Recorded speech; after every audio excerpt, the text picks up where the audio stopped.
Hi, where are you watching from? Drop your city and country in the comments. The air inside the overhead observation deck of Foundry Complex 4 did not carry the normal moisture of the outside world. It was dry, intensely baked, and heavily charged with the sharp, static tang of high-frequency induction fields and the faint, bitter scent of gasified argon blankets. It smelled of raw heat, the kind of white-hot thermal intensity that can only be generated by forcing 4,000 amperes of electricity through a water-cooled copper coil, wrapping a crucible of molten steel. From the reinforced, triple-glazed quartz window, the active casting floor below looked like a dark, volcanic cavern of blackened iron molds, with a massive ladle tilted with a rhythmic, thunderous clatter that vibrated straight through the dense composite soles of my casting boots. I sat on a low, steel-framed stool near the spectrographic analysis bench, my heavy leather foundry apron, thick, scorched at the edges by flying slag and lined with reinforced pockets for carbon testing cups, resting flat against my thighs. For 41 years, my official designation within the Federal Metallurgy and Heavy Industry Directorate had been Chief Foundry Arbitrator and Senior Solidification Microstructure Analyst. In the glossy investor brochures of the modern manufacturing combines, my office was viewed as a costly, manual slowdown from the early industrial forging era.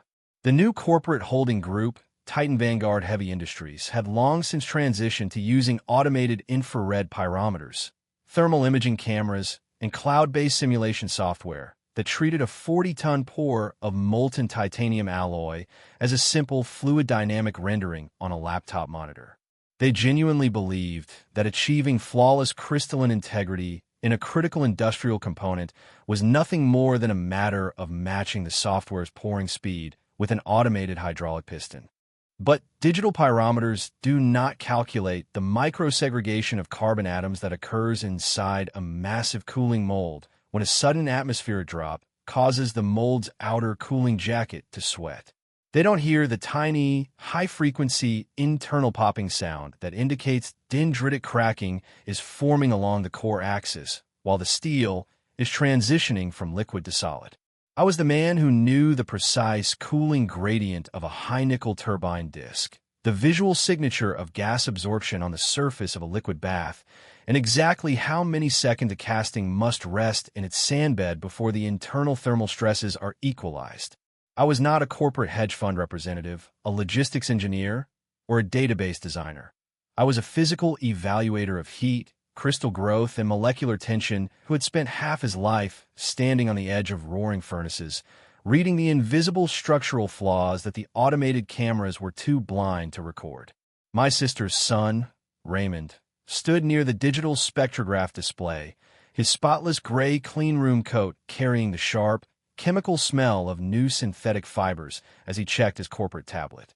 He was 36, the regional director of production acceleration for Titan Vanguard, a man whose entire professional standing was built around cycle time compression, which in practical terms meant stripping 30 hours off the mandatory cooling period, forcing crews to tip the crucibles before the slag had fully separated, and threatening union master melters with immediate termination if they delayed a high-value defense casting due to microporosity warnings. The automated acoustic scan from the primary casting grid is already locked into the terminal network, Uncle Henry, Raymond said, his voice flat, fast-paced, and carrying the cold arrogance of a man whose performance bonus was calculated by the ton count per shift.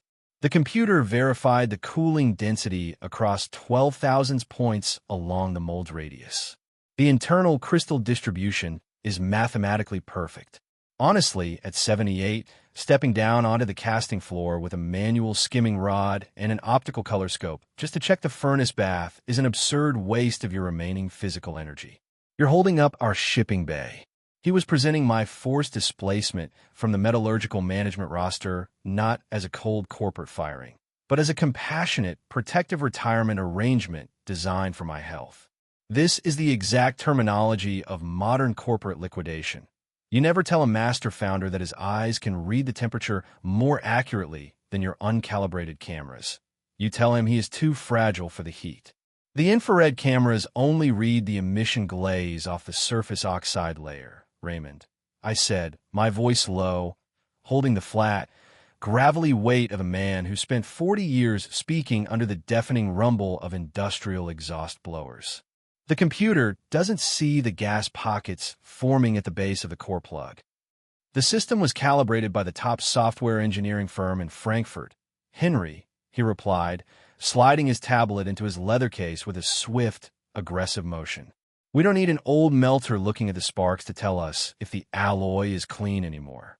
We are on a 48-hour deadline to deliver the main compression housing for the Continental Gas Pipeline before the state contract review closes. My partners and I have already finalized your residence package at the Whispering Pines Crest. It's an exclusive retirement community in the Southern Basin with its own private library, climate-controlled rooms, and absolute isolation from industrial vibrations." What Raymond completely omitted from his fast-paced corporate summary was the fact that his advancement to vice president of global manufacturing was entirely dependent on clearing the pipeline housing block before the end of the fiscal month, and that his personal investment fund had already shorted the stock of our independent quality testing laboratory to clear the path for an automated warehouse conversion the moment my office was shut down. The structural friction between my experience on the floor and my nephew's corporate timeline reached a dangerous threshold exactly 2 weeks later, during the casting of the housing block Alpha 7. The component was a massive, 40-ton cylindrical shell of advanced chromium-nickel alloy designed to contain the main high-pressure rotor of a transcontinental gas turbine operating under extreme thermal fluctuations.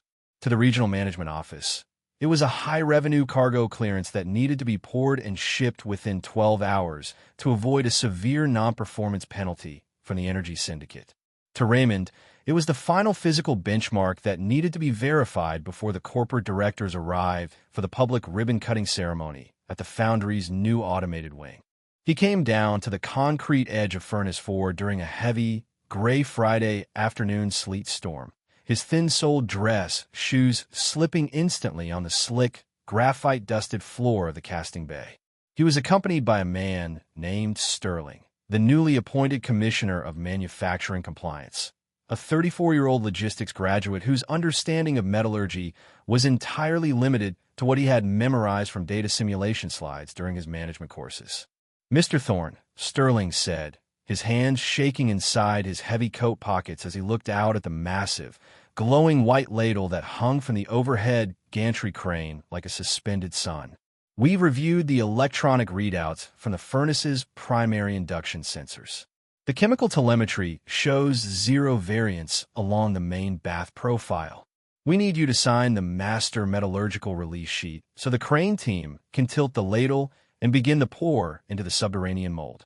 He held out a sleek, plastic-shelled tablet with a digital signature application open, a legal document that would completely clear Titan Vanguard of any industrial liability if the alloy failed or the housing ruptured under the massive operational pressure of the gas line. "The induction sensors are reading the electrical resistance of the induction field, Mr. Sterling," I said, keeping my hands inside the heavy, scorched pockets of my leather apron. "They aren't reading the internal nitrogen saturation in the core of the bath. The sleet outside has compromised your argon gas lines. The vacuum seals are drawing air." Raymond stepped directly into the gap between me and the compliance commissioner, his face red from the furnace blast, his voice rising sharply above the thunderous, low-frequency hum of the 4-megawatt electrical transformers. "Henry, let's stop this old-school melodrama right now. The software calculates atmospheric humidity and corrects the argon blanket density automatically. Every hour this ladle sits in the air costs the division $45,000 in energy loss and crane leasing penalties. Your refusal to sign this clearance is a direct breach of your operational contract. If that signature isn't on the screen by 5 o'clock, Sterling and I will initiate an emergency technical override under the Industrial Acceleration Act." He stepped closer, his eyes narrowing into a hard, commercial stare that carried no trace of a nephew's regard. "We know what this is about, old man. You can't stand the fact that this foundry can run 30 tons of alloy without you holding a wooden testing spoon. But your time is up. If you don't clear this part, We will have facility security escort you out of the gate for intentional operational sabotage, and your union retirement medical rider will be flagged for an immediate compliance review. He leaned down until his breath fogged the glass of my optical pyrometer case. The Whispering Pines complex doesn't take residence with an open stay investigation, Henry. You'll be spending your winter in a state-run tenement down by the shipping canals where the walls are coated in coal dust and the floor shakes every time a fuel barge clears the lock. Sign the clearance and let the ladle tilt. The final confrontation did not take place on the heat-blasted floor of the casting bay. It occurred 48 hours later inside the ultra-modern, glass-walled conference suite of the Consolidated Energy and Infrastructure Underwriters Group on the 64th floor of the Apex Horizon Tower, a building that looked down onto the industrial district like a giant, reflective obelisk. Raymond had organized an emergency technical arbitration hearing, utilizing a corporate transport service to bring me there as if I were an obsolete piece of laboratory machinery being brought before a board of corporate receivers. Chairman Vance, the senior industrial risk underwriter whose global fund had guaranteed $400 million against the completion of the Continental Pipeline grid, sat at the head of the long obsidian table. Next to him sat Raymond, his laptop open to a high-speed simulation loop titled Project Core Flow, Accelerated Crystalline Stabilization, and Sterling, who was quietly taking notes on a digital tablet. Mr. Thorne, Chairman Vance began, his voice low, dry, and carrying the absolute emotional coldness of a man who viewed human life as a simple variable in a compound interest table. Your nephew has presented a highly detailed, data-supported case for the immediate release of the Alpha 7 housing component. The digital metrics indicate that the casting parameters are well within safe margins.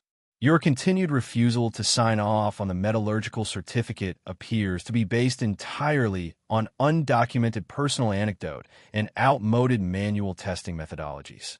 The monitor on the boardroom wall flashed a 3D animation of the chromium-nickel cylinder cooling down to room temperature, the screen glowing with a bright, reassuring green that indicated a perfectly uniform crystalline lattice structure with zero risk of structural separation. The simulation is running on the assumption that the cooling jacket is maintaining a uniform thermal extraction, Chairman, I said, rising slowly from my chair without using the armrests. I didn't reach for an external hard drive. Instead, I reached into my old leather rigger's case and placed 3 small, heavy metal fragments onto the polished surface of the table. Each fragment was 3 inches long, their broken edges jagged, dull gray, and filled with tiny, glittering crystalline facets that resembled coarse table salt.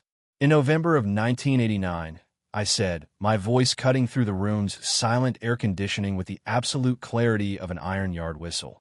The sister component of this housing, the Trans-Valley compressor shell, failed during its initial pressure test at 5,000 pounds per square inch.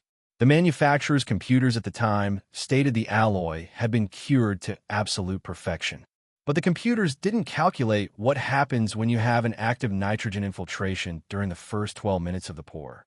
They didn't calculate the formation of chromium nitride needles along the primary crystalline boundaries. Raymond slammed his hand onto the table, the glass cups rattling against the granite trim. The 1989 incident involved an open-air electric arc furnace. Henry, the Alpha 7 block was melted under a sealed vacuum induction shield using pure argon gas that was certified by the refinery last week. The gas was certified at the refinery, Raymond, I replied, looking directly at Chairman Vance, whose eyes had shifted from the simulation screen down to the jagged gray metal fragments on his table. Your Foundry crew didn't realize that the freezing sleet outside had cracked the rubber diaphragm on the secondary regulator valve. That dull gray texture on those fragments isn't normal alloy grain. It's structural macrosegregation. Your automated system is reading the cooling rate as stable because the exterior skin of the casting has already solidified into a hard shell. It's not a solid cylinder of high-tensile steel. It's a 40-ton frozen crust containing a liquefied core of gasified nitrogen bubbles. I pointed out the window toward the gray silhouette of the heavy industrial district in the distance. Right now, the thermal stress inside that mold is building up at an exponential rate as the internal core attempts to contract against the solid skin. Because your sensors are calibrated to read surface radiation rather than volumetric crystal orientation, your software thinks the system is balanced. The moment the energy company mounts that housing onto the turbine shaft and ramps the pressure up to operational capacity, that structural shell won't hold. The internal nitride needles will split the crystalline boundaries like a glass wedge. The entire 40-ton housing will shatter into 10,000 fragments, obliterating the compressor station and wiping out the main distribution hub for the entire state sector. In the science of engineering metallurgy, there's an absolute physical boundary known as the solidus-liquidus threshold, the exact thermal boundary where a multi-component alloy transitions from a mechanical fluid to a rigid, locked crystalline lattice. It is a physical reality that cannot be negotiated by an executive board vote, amended by an insurance syndicate, or hidden behind a corporate presentation on a screen. I pulled a small oil-stained manual with a worn leather cover from my inside pocket, the original 1989 Federal Metallurgical Registry for high-pressure energy infrastructure, certified by the National Bureau of Standards and bearing the permanent restrictive red stamp crystalline phase exclusion number 502 Delta. It was a physical document that existed entirely outside the company's cloud network, an original regulatory safety mandate that could not be deleted by an IT update or overridden by a municipal development waiver. Under Section 18 of the Federal Industrial Safety Act, I said, placing the manual directly over Raymond's laptop keyboard, any high-alloy component that exhibits evidence of atmospheric nitrogen contamination during the primary melting cycle cannot be granted an international shipping clearance without a full destructive ultrasonic core test. The exclusion on this specific casting compound is still active, gentlemen. I never cleared it, and the Federal Standards Board never rescinded it. The boardroom became completely devoid of sound, save for the faint, high-altitude creak of the glass wall as a fresh wind gust hit the building. Chairman Vance leaned forward, his manicured fingers lifting the old manual from the keyboard. He flipped to the page with the red stamp, his eyes scanning the technical signatures from 40 years ago with a cold, absolute focus. Is this safety exclusion active in the National Regulatory Archive, Sterling? Vance asked, his voice dropping into a razor-thin whisper that signaled the immediate end of his professional patience. Sterling's face had turned an ashen, translucent white. He was tapping his tablet screen with desperate speed, his fingers slipping on the smooth glass. I don't have access to the pre-digital regulatory files from the central office. Our system, it only displays the active commercial manufacturing updates from 2018 onward. The physical laws of metal crystallization don't live in your system, Sterling, I said, taking my manual back from the insurance chairman's desk. They live in the vault at the standards office. If your corporate team strips that mold tonight before that exclusion is legally resolved, your insurance syndicate will be fully liable for every life lost and every dollar of the energy asset when that turbine shatters. Chairman Vance closed his leather portfolio with a sharp, definitive thud that sounded like a pistol shot in the silent boardroom. The insurance clearance for the Alpha 7 component is formally revoked effective immediately. The mold will remain in the casting pit under an administrative emergency hold until a full ultrasonic core analysis can be executed by an independent federal safety engineer. Raymond stood up, his face a distorted mask of panic and corporate fury, his executive composure completely shattered. Uncle Henry, you old lunatic, you've ruined us.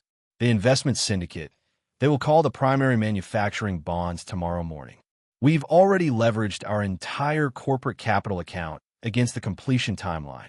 If that certificate is frozen, we're completely bankrupt by Friday. I didn't leverage your capital against an unverified structure, Raymond. Your own arrogance did, I said, packing my steel test fragments back into my case. You assumed that because an old man spent his life under the soot of an induction furnace, his knowledge was obsolete and his codebooks were garbage. But a founder's job is to read the reality of the crystal, not the profit of the buyer. The financial collapse of Titan Vanguard Heavy Industries was not a gradual decline. It was a sudden, vertical liquidation that erased the company from the National Manufacturing Registry within 90 days. The Federal Energy Agency and the Transcontinental Pipeline Group withdrew their multi-million-dollar purchasing agreements within 48 hours of a federal engineering team confirming the severe macrosegregation and nitride contamination inside the Alpha 7 casting.